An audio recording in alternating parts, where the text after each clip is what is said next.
지금 한 통의 전화가 전 세계를 뒤흔들고 있습니다. 전직 미국 국무부 고위 관료가 직접 제보한 충격적인 내부 사실 때문입니다. 트럼프의 H-1B 수수료 100배 폭탄, 그 배후에 숨겨진 진짜 목표는 한국이었습니다. 조지아 한국인 300명 구금 사태부터 1억 4천만 원. 비자 수수료까지 모든 것이 하나의 거대한 계획이었다는 충격적인 증언을 지금 공개합니다.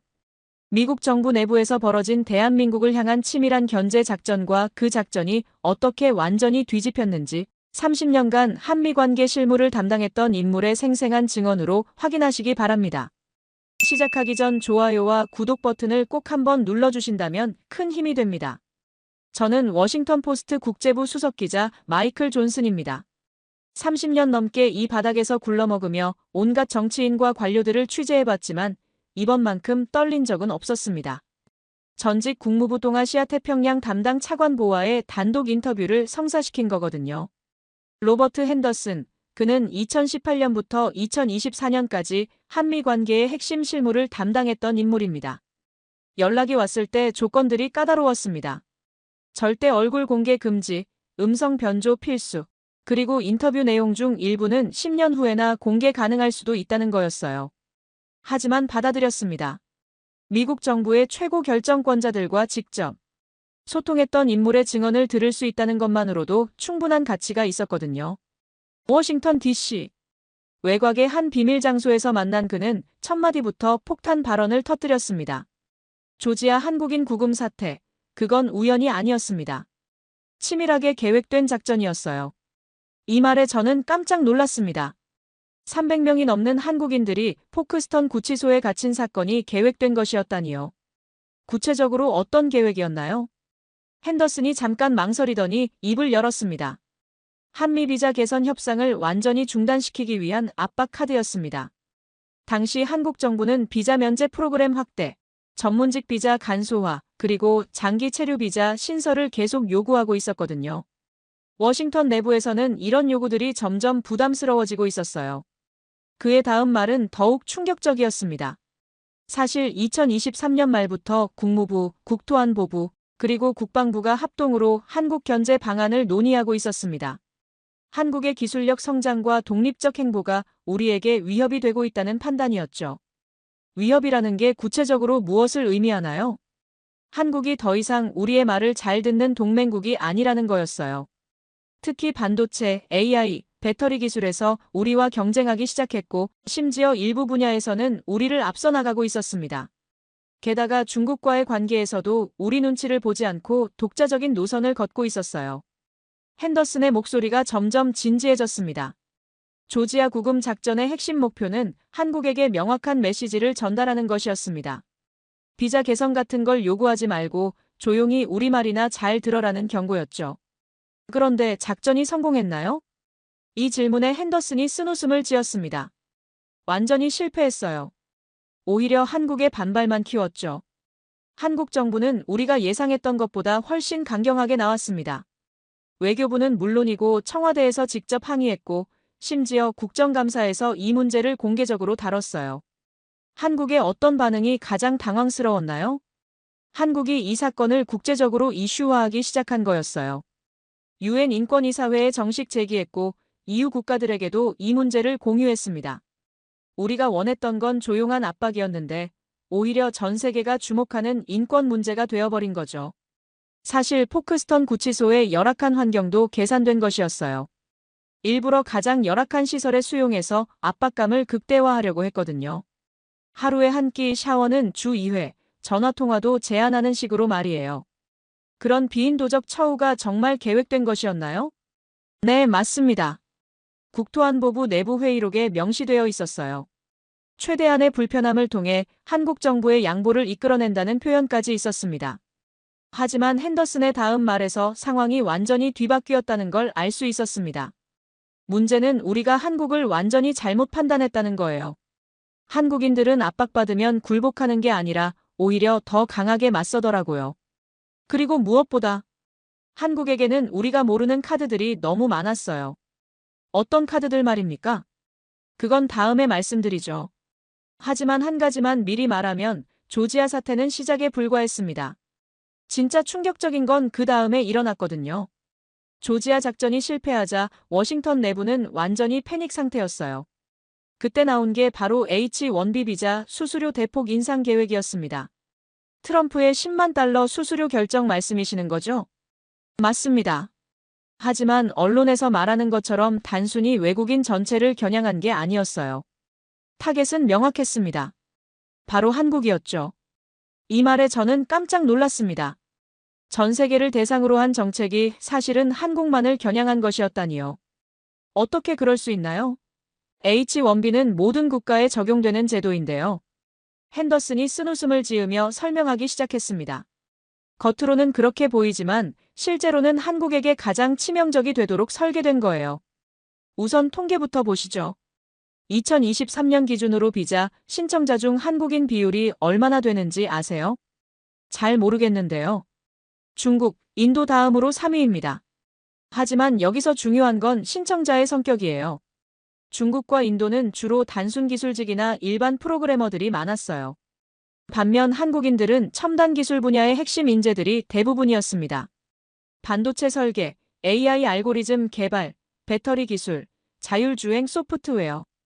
이런 분야에서 일하는 한국인 H-1B 비자 보유자들이 실리콘밸리 전체 혁신의 30% 이상을 담당하고 있었어요. 구글, 애플, 테슬라, 엔비디아 같은 회사들의 핵심 기술진 상당수가 한국인이었습니다. 그래서 한국을 타겟으로 삼았다는 건가요? 정확히는 한국인 기술자들이 미국 기업들에게 주는 경쟁력을 차단하려고 했던 거예요. 역설적이죠? 우리가 우리 기업들의 경쟁력을 깎아내린 셈이니까요. 국가경제위원회 내부 회의에서 나온 이야기인데 한국인 기술자들이 우리 기업에서 배운 기술을 한국으로 가져가서 경쟁 제품을 만든다는 우려가 컸어요. 특히 삼성과 SK가 미국에서 대규모 투자를 발표한 이후부터 이런 시각이 강해졌죠. 그래서 연간 10만 달러라는 금액을 책정한 건가요? 그 금액에는 치밀한 계산이 들어가 있었어요. 한국 기업들의 평균 연봉 수준과 미국 내 한국인 기술자들의 연봉을 분석한 결과였거든요. 한국 대기업 임원급 연봉이 대략 2억 원 정도잖아요. 10만 달러면 1억 4천만 원이니까 사실상 임원급 연봉과 맞먹는 수준이에요. 즉, 한국 기업 입장에서는 핵심 인재 한 명을 미국에 보내려면 그 사람 연봉의 70% 추가로 지불해야 하는 셈이죠. 다른 나라는 어떤가요? 중국이나 인도는 평균 연봉이 워낙 낮아서 10만 달러를 내더라도 상대적으로 부담이 적어요. 특히 중국은 국가 차원에서 지원하니까 개별 기업 부담은 거의 없다고 보면 돼요. 결국 한국만 타격을 받는 구조인 거죠. 그때 핸더슨이 목소리를 더욱 낮추며 폭탄 발언을 했습니다. 사실 하워드 러트닉 상무장관이 한 말, 갱신 때마다 기업은 이 인력이 정부에 10만 달러를 낼 만큼 가치가 있는지 판단해야 한다는 그 발언도 한국을 겨냥한 거였어요. 어떤 의미인가요? 한국인 기술자들의 가치를 의도적으로 평가절하하려는 심리전이었어요. 너희가 그렇게 자랑하는 기술자들이 정말 1억 4천만 원 값어치를 하는지 한번 증명해보라는 거였죠. 핸더슨이 잠깐 숨을 고르더니 더욱 놀라운 사실을 털어놓았습니다. 그런데 이 계획을 세울 때 우리가 놓친 게 하나 있었어요. 한국인 기술자들의 진짜 가치를 우리 스스로 제대로 파악하지 못했던 거예요. 무슨 뜻인가요? 실제로 실리콘밸리 주요 기업들의 반응을 보니까 대부분이 10만 달러 정도는 기꺼이 낼 용의가 있다고 나왔어요. 한국인 기술자 한 명이 만들어내는 가치가 그것보다 훨씬 크다는 걸 그들이 더 잘 알고 있었던 거죠. 그럼 계획이 실패한 건가요? 완전히 실패했어요. 오히려 역효과만 났죠. 한국 정부와 기업들이 그렇게 나올 거면 우리도 각오하고 나가겠다는 식으로 나오기 시작했거든요. 한국 정부가 비공개적으로 우리에게 전달한 메시지가 있었어요. 미국이 우리 인재들을 원하지 않는다면 우리도 미국 기업들과의 협력을 재검토하겠다는 내용이었습니다. 그때 우리는 깨달았어요. 한국이 단순히 우리에게 의존하는 나라가 아니라 우리도 한국에게 상당히 의존하고 있다는 사실을 말이에요. 그리고 그 의존도가 생각보다 훨씬 심각한 수준이었습니다. 특히 STEM 분야에서는 한국 없이는 아예 돌아가지 않는 구조였거든요. STEM 분야 이야기를 하기 전에 먼저 우리 내부에서 만든 비밀 보고서 하나를 말씀드려야겠어요. 어떤 보고서인가요? 2024년 초에 국가과학재단에서 작성한 한국 의존도 분석 보고서입니다. 이 보고서는 대통령 직속 과학기술자문위원회에만 제출됐고 의회에도 공개되지 않았어요. 핸더슨이 목소리를 낮추며 보고서의 핵심 내용을 공개하기 시작했습니다. 보고서에 따르면 미국의 주요 기술 분야에서 한국인의 역할이 상상을 초월하는 수준이었어요.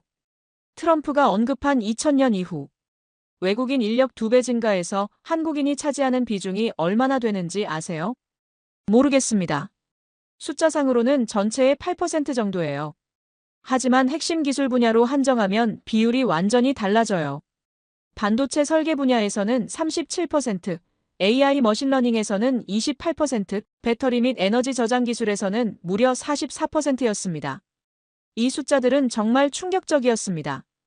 이렇게 높은 비율인 줄 몰랐는데요. 특히 놀라운 건 이들의 질적 수준이었습니다. 단순히 숫자가 많은 게 아니라 각 분야의 최고 수준 연구를 주도하고 있었거든요.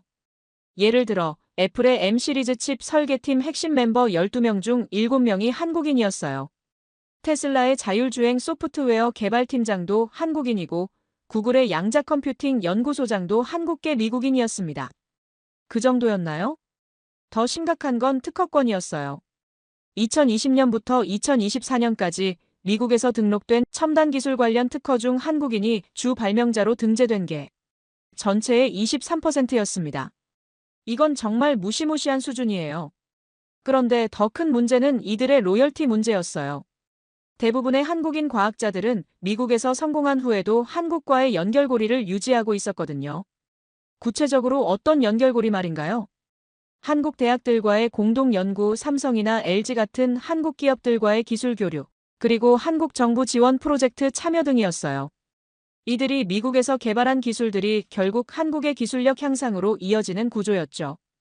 NSF 보고서에는 이런 분석도 있었어요. 한국인 인력들이 일괄적으로 한국으로 돌아간다면 미국의 기술 혁신 속도가 최소 30% 이상 둔화될 것이라는 예측이었습니다. 30%라는 게 엄청난 수치네요. 그래서 우리가 더욱 조급해졌던 거예요. 이들을 통제해야겠다는 생각이 강해졌죠.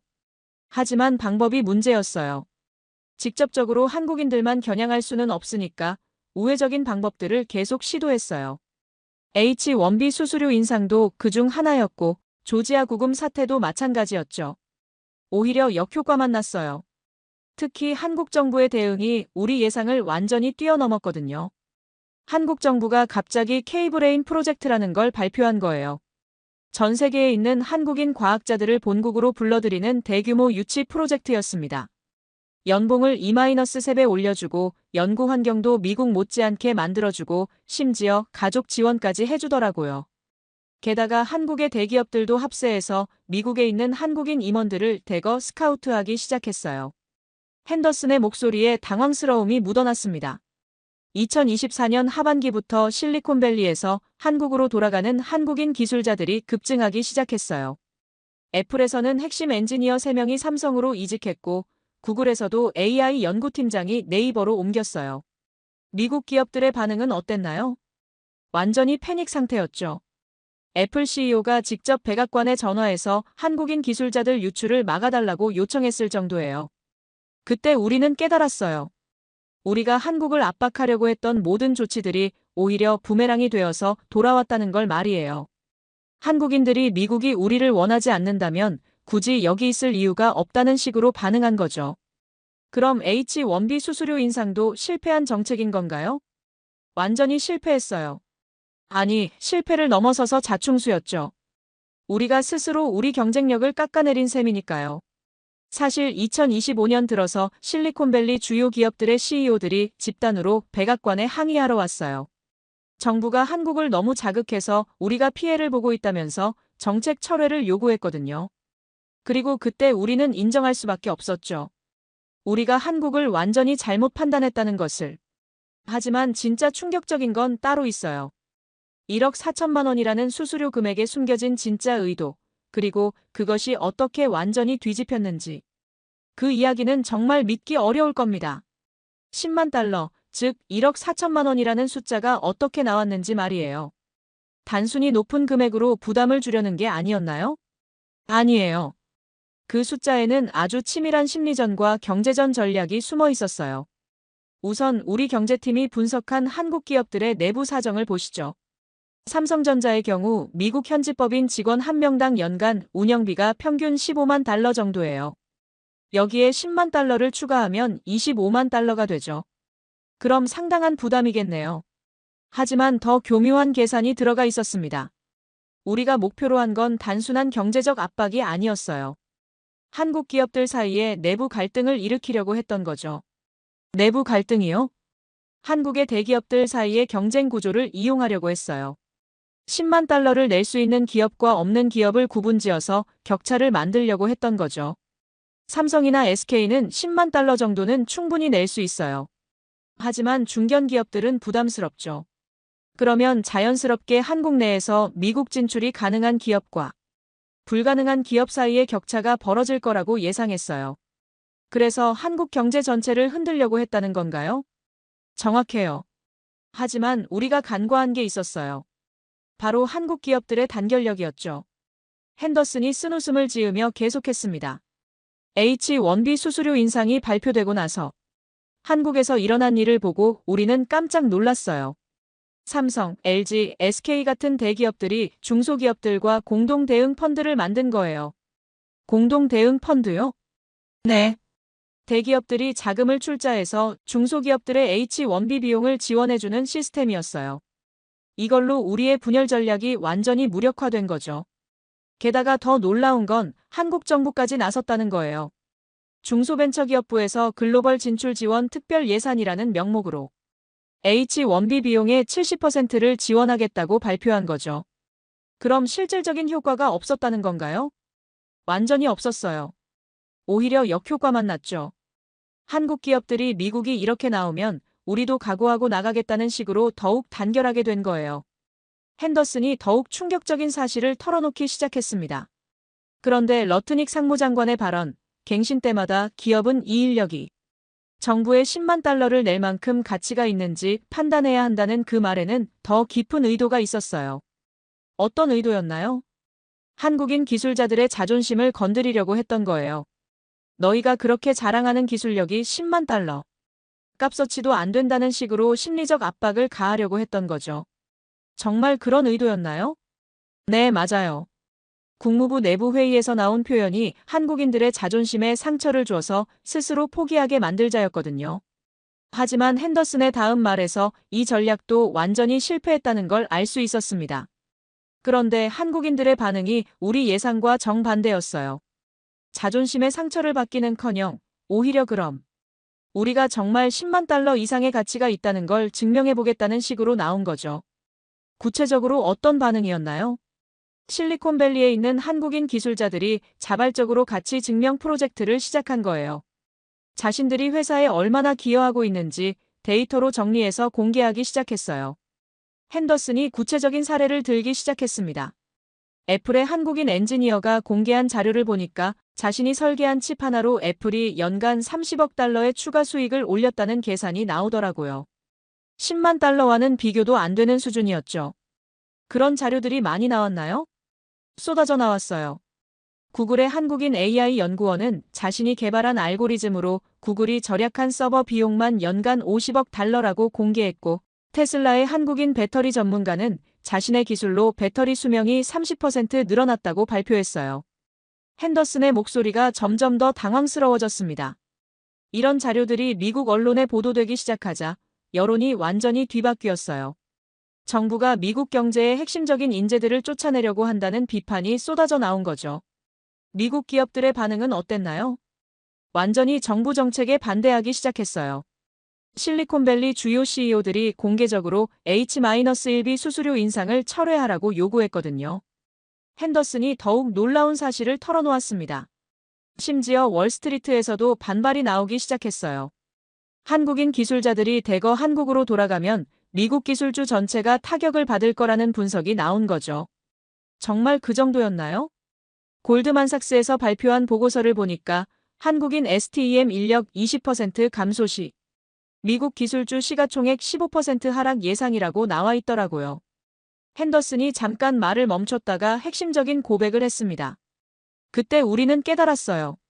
10만 달러라는 숫자가 오히려 한국인 기술자들의 진짜 가치를 부각시키는 역효과를 낳았다는 걸 말이에요. 어떤 의미인가요? 생각해보세요.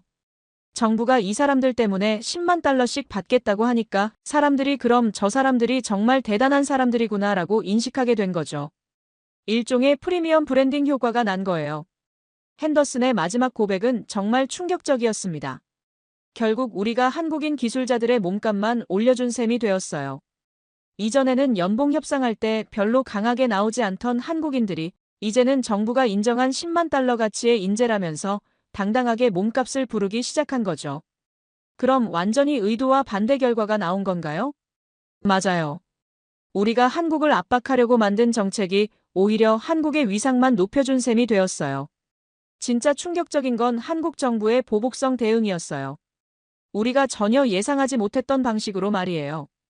조지아 사태와 H-1B 수수료 인상 이후 한국 정부가 비공개적으로 우리에게 전달한 메시지가 있었어요. 한국 외교부가 우리 국무부의 비공식 채널을 통해 전달한 메시지였어요. 미국이 우리 국민들과 기업들을 이런 식으로 대한다면 우리도 상응하는 조치를 취할 수밖에 없다는 내용이었죠. 상응하는 조치라는 게 뭐였나요? 처음에는 단순한 외교적 항의인 줄 알았어요. 하지만 한국 정부가 제시한 조치 목록을 보고 우리는 완전히 얼어붙었습니다. 핸더슨이 그 목록을 하나씩 공개하기 시작했습니다. 첫 번째는 미국 기업 한국 투자 재검토였어요. 삼성과 SK가 미국에 건설 중인 반도체 공장들, 그 투자 규모가 얼마인지 아세요? 잘 모르겠는데요. 총 700억 달러예요. 삼성 텍사스 공장이 170억 달러, SK 하이닉스 인디애나 공장이 150억 달러, 그리고 여러 배터리 공장들까지 합치면 엄청난 규모죠. 한국 정부가 암시한 건 이런 투자들을 재검토할 수 있다는 거였어요. 완전히 철회하지는 않더라도 투자 규모를 줄이거나 일정을 연기할 수 있다는 뜻이었죠. 그게 미국에게 큰 타격이 되나요? 엄청난 타격이에요. 이런 투자들은 단순히 돈의 문제가 아니거든요. 미국 제조업 부활의 상징이자 트럼프 행정부의 핵심 공약 중 하나였어요. 핸더슨이 더욱 구체적인 영향을 설명했습니다. 삼성 텍사스 공장만 해도 직접 고용 3만 명, 간접 고용 10만 명 규모예요. 이 공장이 차질을 빚으면 텍사스 주 전체 경제에 미치는 파급 효과가 상상을 초월하죠. 한국 정부가 정말 그런 걸 검토했나요? 실제로 검토에 들어갔어요. 삼성과 SK 회장들이 청와대에 소집되어서 미국 투자 전략, 재점검 회의를 했다는 정보를 입수했거든요. 핸더슨이 두 번째 조치를 공개했습니다. 더 심각한 건 두 번째 조치였어요. 미국 기업의 한국 내 핵심 기술 접근 제한이었습니다. 어떤 의미인가요? 미국 기업들이 한국에서 연구개발하고 있는 분야들에 대한 접근을 제한하겠다는 거였어요. 특히 반도체, 배터리, 디스플레이 같은 핵심 기술 분야에서 말이죠. 핸더슨이 구체적인 사례를 들었습니다. 애플이 삼성 디스플레이와 함께 개발 중인 차세대 OLED 기술, 구글이 LG와 협력하고 있는 AI 반도체 프로젝트, 테슬라가 LG에너지솔루션과 진행하는 배터리 기술 공유, 이런 것들을 모두 중단시킬 수 있다는 경고였어요. 그럼 미국 기업들이 큰 손해를 보겠네요. 손해를 넘어서서 경쟁력 자체가 위험해질 수 있어요. 특히 애플의 경우 삼성 없이는 아이폰 생산이 불가능한 수준이거든요. 세 번째는 미국 기업 대상 기술 로열티 재협상이었습니다. 기술 로열티요? 한국 기업들이 미국 기업들에게 제공하고 있는 핵심 기술들에 대한 로열티를 대폭 인상하겠다는 거였어요. 핸더슨이 구체적인 예시를 들었습니다. 삼성이 애플에 제공하는 메모리 반도체 기술, LG가 GM에 공급하는 배터리 기술, 현대가 보스턴 다이내믹스와 공유하는 로봇 기술. 이런 것들의 로열티를 기존의 5배에서 10배까지 올릴 수 있다는 통보였어요. 그게 가능한 일인가요? 기술적으로는 가능해요. 대부분의 계약에 특별 상황 시 재협상 조항이 들어가 있거든요. 그리고 한국 정부가 국가안보상 필요시라는 명목을 내세우면 법적으로도 문제 없어요. 핸더슨이 네 번째 조치를 공개했을 때는 정말 심각한 표정이었습니다. 네 번째는 정말 예상하지 못했어요. 미국 내 한국계 기업들의 고용 정책 변경이었습니다. 어떤 변경이요? 미국에 진출한 한국 기업들이 앞으로는 한국인 우선 채용 정책을 펼치겠다는 거였어요. H1B가 어려우면 L1 비자로 한국에서 직접 인력을 데려와서 채용하겠다는 거죠. 그럼 미국인 고용이 줄어들겠네요. 맞아요. 삼성, LG, 현대 등이 미국에서 고용하고 있는 미국인이 약 15만 명 정도예요. 이들 일자리가 위험해질 수 있다는 거였죠. 마지막이 가장 치명적이었어요. 제3국과의 기술 협력 확대였습니다. 제3국이요? 중국, 유럽연합, 일본과의 기술 협력을 대폭 확대하겠다는 거였어요. 특히 중국과의 협력이 핵심이었죠. 한국이 중국과 반도체 기술을 공유하고 배터리 기술을 이전하고 AI 기술을 협력 개발한다면 미국의 기술 패권이 완전히 위험해질 수 있어요. 한국 정부가 비공식적으로 중국 정부와 접촉을 시작했다는 정보를 입수했거든요. 한중기술협력특별위원회 설치를 논의하고 있다는 거였어요. 이 5가지 조치가 실제로 실행된다면 미국의 기술 패권은 물론이고 경제 전체가 큰 타격을 받을 수밖에 없었어요. 그때 우리는 깨달았죠. 한국이 더 이상 우리의 일방적인 압박을 받아줄 상대가 아니라는 걸 말이에요. 그래서 어떻게 대응했나요? 급하게 백트래킹에 들어갔어요. H1B 수수료 인상 정책도 재검토하고 조지아 사태에 대한 공식 사과도 준비하기 시작했죠. 하지만 한국의 진짜 카드는 따로 있었어요. L1, E2 비자에 대한 새로운 전략. 그리고 그것이 어떻게 글로벌 인재 시장 전체를 뒤바꿔 놓았는지. 언론에서는 한국 기업들이 H1B 대신 L1, E2 비자를 활용해서 직접 충격이 제한적이라고 보도했잖아요. 그런데 그건 완전히 잘못된 분석이었어요. 어떤 의미인가요? 우리 내부에서는 이미 L1, E2 비자를 다음 타겟으로 정해놓고 있었거든요. 국토안보부에서 작성된 한국 기업 비자 사용 패턴 분석 보고서를 보면 정말 놀라운 내용이 들어있어요. 한국 기업들의 L1 비자 사용률이 전체 외국 기업 중 1위였거든요. 전체 L1 비자 발급의 23%를 한국 기업들이 차지하고 있었어요. 그렇게 많았나요? 삼성전자만 해도 연간 L1 비자를 3,500개 이상 발급받고 있었고 SK그룹은 2,800개, LG그룹은 2,200개. 한국 대기업들이 비자를 거의 독점하다시피 하고 있었어요. 핸더슨이 더욱 심각한 문제점을 지적했습니다. 원래 다국적 기업의 핵심 인력 이동을 위한 비자예요. 그런데 한국 기업들이 이걸 준 이민 비자처럼 활용하고 있었던 거죠. 한국에서 2, 3년 경력을 쌓은 엔지니어를 L1으로 미국에 파견하고 3년 후에는 그린카드를 신청하게 하는 시스템을 완벽하게 구축해 놨더라고요. 그럼 미국 정부에서 이걸 문제 삼은 건가요? 당연하죠. 특히 문제가 된 건 이들의 질적 수준이었어요. L1으로 온 한국인들 대부분이 첨단 기술 분야의 핵심 인재들이었거든요. 반도체 설계, AI 개발, 배터리 기술, 자율주행. 미국이 가장 경쟁력을 유지하고 싶어하는 분야들이었어요. 반도체 분야는 연간 500개, AI 분야는 300개, 배터리 기술은 200개. 이런 식으로 쿼터를 정해서 한국 기업들의 사용을 제한하려고 했죠. E2 비자는 어떤 문제가 있었나요? 한국 중소기업들이 미국의 스타트업을 설립하고 E2 비자로 창업자를 파견하는 케이스가 급증하고 있었거든요. 겉으로는 독립적인 스타트업이지만 실제로는 한국 본사의 미국 진출, 전초기지 역할을 하는 경우가 대부분이었어요. 2025년부터 실리콘밸리에서 한국으로 이주하는 외국인 엔지니어들이 급증하기 시작했거든요. 핸더슨이 구체적인 사례들을 제시했습니다. 구글의 AI 연구소장이었던 제프리 힌턴의 제자 3명이 모두 삼성 AI 연구소로 이직했고 테슬라의 배터리 기술 팀장이 LG 에너지 솔루션으로 옮겼어요. 애플의 칩 설계 전문가들도 대거 SK 하이닉스로 이동했죠. 팀 쿡 애플 CEO가 직접 백악관에 전화해서 한국의 인재 스틸링을 막아달라고 요청했을 정도였거든요. 더 큰 문제는 이들이 단순히 이직하는 게 아니라 자신들의 팀원들까지 데리고 가는 경우가 많았다는 거예요. 팀 단위 이동이 일어나기 시작한 거죠. 그럼 미국 기업들이 핵심 기술을 잃게 된 건가요? 맞아요. 특히 AI 분야에서 타격이 심각했어요. 구글의 트랜스포머 기술 개발팀 핵심 멤버 7명 중 5명이 네이버 클로바 AI로 이직했거든요. 핸더슨이 더욱 놀라운 변화를 공개했습니다. 그런데 더 충격적인 건 유럽과 일본의 인재들까지 한국으로 몰려들기 시작했다는 거예요. 다른 나라 인재들도요? 네. 독일의 자동차 엔지니어들이 현대 자동차로, 일본의 반도체 전문가들이 삼성으로, 스위스의 바이오 연구자들이 셀트리온으로, 전 세계 최고 인재들이 한국을 향해 몰려들기 시작했어요. 30년간 한미 관계를 담당하면서 이런 완전한 실패를 경험한 적이 없었거든요. 완전한 실패라고 하시는 건가요?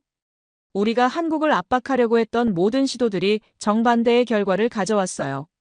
한국을 약화시키려고 했는데 오히려 더 강하게 만들었고, 한국을 고립시키려고 했는데 오히려 글로벌 허브로 만들어버렸죠. 2025년 백악관에서 긴급회의가 열렸어요. 참석자는 대통령, 국무장관, 국방장관, 그리고 주요 기업 CEO들이었습니다. 회의 주제는 단 하나였어요. 한국에게 어떻게 사과할 것인가였죠. 정말 사과를 검토했나요? 검토를 넘어서서 실제로 사과했어요. 트럼프 대통령이 직접 한국 대통령에게 전화를 걸어서 조지아 사태에 대해 공식 사과를 했거든요. 핸더슨이 그 통화의 내용을 공개했습니다. 한국 국민들이 받은 부당한 대우에 대해 미국 정부를 대표해서 깊이 사과드린다. 그리고 앞으로 이런 일이 재발하지 않도록 시스템을 개선하겠다는 내용이었어요. 한국 측 반응은 어땠나요? 사과는 받아들이지만 이미 우리는 새로운 길을 선택했다. 미국이 우리를 필요로 한다면 새로운 조건으로 협력하자는 거였거든요. 첫 번째 조건은 H-1B 수수료 완전 철회였어요. 단순히 한국인만 면제하는 게 아니라 전체 정책 자체를 원래대로 돌리라는 거였죠. 미국이 받아들였나요? 받아들일 수밖에 없었어요. 실리콘밸리 기업들이 집단으로 압박했거든요. 한국인 엔지니어들이 더 이상 오지 않으면 우리 회사들이 망한다면서 말이에요. 두 번째는 미국 기업의 한국 투자에 대한 세제 혜택 확대였습니다. 한국에 투자하는 미국 기업들에게 본국에서도 세금 감면을 해주라는 거였어요. 그런 것도 요구했나요? 네, 그리고 실제로 의회를 통과시켰어요. 한국협력촉진법이라는 이름으로 말이죠. 핸더슨이 가장 충격적인 세 번째 조건을 공개했습니다. 세 번째가 가장 놀라웠어요. 기술협력 파트너십 제정이었습니다. 기존에는 미국이 한국에게 기술을 이전해주는 관계였다면 이제는 양국이 공동 개발하는 관계로 바뀌어야 한다는 거였어요. 그게 가능한 일인가요? 이미 실행에 옮겨지고 있어요. 삼성과 인텔이 차세대 반도체를 공동 개발하고 LG와 GM이 전기차 배터리를 함께 연구하고 네이버와 구글이 AI 기술을 상호 교환하는 협정을 체결했거든요. 핸더슨이 미국이 잃은 것들을 정리하기 시작했습니다. 결국 우리가 한국을 압박하면서 잃어버린 게 뭐였는지 분석해보니까 정말 참담했어요. 구체적으로 뭘 잃었나요? 첫 번째는 기술적 우위였어요. 한국이 글로벌 인재들을 끌어모으면서 일부 분야에서는 우리를 완전히 추월해버렸거든요. 다른 분야는 어떤가요? 배터리 기술에서도 한국이 압도적 1위예요. LG에너지솔루션이 개발한 4세대 배터리는 기존보다 용량이 3배 늘어났는데 테슬라가 이 기술 없이는 차세대 전기차를 만들 수가 없어요. 두 번째는 경제적 주도권이었어요. 이전에는 한국이 미국 시장에 의존했다면 이제는 미국이 한국 기술에 의존하게 된 거죠. 구체적인 의존도가 어느 정도인가요? 무역부 분석에 따르면 미국 첨단 제조업의 52%가 한국 기술에 의존하고 있어요. 특히 반도체, 디스플레이, 배터리 분야에서는 한국 없이는 아예 돌아가지 않는 구조가 됐죠. 핸더슨이 가장 치명적인 손실을 공개했습니다. 세 번째는 미래 전략의 주도권이었어요. 이제는 한국이 글로벌 기술 트렌드를 만들어가고 우리는 그걸 따라가는 입장이 된 거예요. 그 정도까지 바뀌었나요? AI 분야만 봐도 알 수 있어요. 네이버의 하이퍼클로바 X가 GPT보다 성능이 뛰어나다는 평가를 받고 있거든요.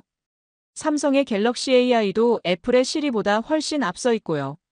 하지만 가장 큰 손실은 따로 있었어요. 바로 신뢰였죠. 신뢰요? 전 세계가 지켜보는 가운데 미국이 자신의 가장 중요한 동맹국을 부당하게 대했다는 사실이 알려진 거예요. 이제 다른 나라들도 미국을 믿고 협력했다가 언제 배신당할지 모른다는 의구심을 갖게 됐죠. 독일이 미국과의 기술 협력을 재검토하고 있고 일본도 미국 의존도를 줄이려고 하고 있어요. 심지어 영국까지도 미국과의 관계를 다양화해야 한다는 목소리가 나오고 있거든요. 그럼 미국의 동맹 체계 자체가 흔들린 건가요? 네, 맞아요. 그리고 그 빈자리를 한국이 채우고 있어요. 한국이 새로운 기술 동맹의 중심이 되고 있는 거죠. 앞으로 10년 후에는 세계 기술 지도가 완전히 바뀔 거예요. 미국과 중국의 양강구도에서 미국, 중국, 한국의 삼각구도로 말이죠. 어쩌면 한국이 가장 중요한 위치를 차지할 수도 있어요. 정말 그렇게 될 것 같나요? 이미 시작됐어요. 한국이 주도하는 아시아기술연합에 일본, 싱가포르, 대만이 참여하겠다고 했거든요. EU도 관심을 보이고 있고요. 그럼 미국은 어떻게 대응해야 할까요? 이제 미국은 한국을 압박하려고 하지 말고 진정한 파트너로 인정해야 해요. 한국 없이는 미국의 미래도 없다는 걸 깨달아야 합니다. 오늘 이야기가 여러분께 어떻게 다가갔을지 모르겠습니다. 작은 나라라고 무시당했던 대한민국이 이제는 세계가 주목하는 기술 강국으로 우뚝 섰습니다. 그리고 그 과정에서 보여준 것은 굴복하지 않는 의지와 끝까지 싸우는 정신이었습니다. 이것이 바로 우리가 가진 진짜 힘이자 세계가 인정할 수밖에 없는 대한민국의 위상입니다. 영상 끝까지 함께 해주신 여러분께 진심으로 감사드립니다. 여러분의 구독과 좋아요, 그리고 남겨주시는 댓글 하나하나가 더 좋은 콘텐츠를 만드는 원동력입니다. 다음에도 더욱 흥미진진한 이야기로 찾아뵙겠습니다. 감사합니다.